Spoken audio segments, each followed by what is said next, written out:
শীতকাল, তাই জলপাই উঠেছে বাজারে। তাই জলপাই আমি সিদ্ধ করে নিয়ে ভালো করে চটকে নিচ্ছি। আজ করব জলপাইয়ের চাটনি। জলপাইয়ের সাথে আরও কিছু মেশাবো। জলপাইটা সিদ্ধ করে ভালো করে আমি চটকে নিচ্ছি।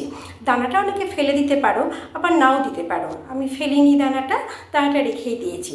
তারপর কড়াইতে অল্প তেল দিয়ে তার মধ্যে শুকনো লঙ্কা আর 5 ফোড়ন দিয়ে দিয়েছি। তার মধ্যে দিয়ে দিয়েছি ওই মাখা জলপাইটা। তারপর তার মধ্যে দিয়েছি টমেটো, আমসত্ত্ব, খেজুর আর দিয়েছি কিশমিশ।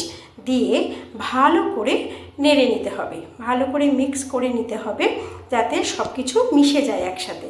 তারপর এর মধ্যে অল্প দিয়েছি নুনটা দেওয়ার পর ঘরে ছিল রসগোল্লার রস। সেই রসগোল্লার রস দিয়ে কিন্তু চাটনি খেতে দারুণ লাগে। আলাদা করে আর চিনি দিতে হয় না। রসগোল্লার রস ছিল আর বাতাসা ছিল, সেটা মিক্স করে দিয়ে দিয়েছি। দেখো সুন্দর করে মিক্স হয়ে গেছে। এর মধ্যেও মিষ্টিটাও আমি দিয়ে দিয়েছি। দেওয়ার পরে কি সুন্দর চেহারা এসেছে দেখো চাটনিটা।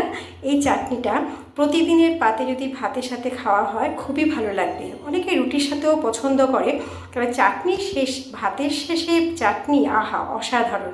তারপর নামাবার আগে দিয়ে দিয়েছি শুকনো লঙ্কা আর জিরে ভাজা গুঁড়ো দিয়ে, শুকনো লঙ্কা আর জিরে ভাজার গুঁড়ো দিয়ে আমি নামিয়ে নিয়েছি।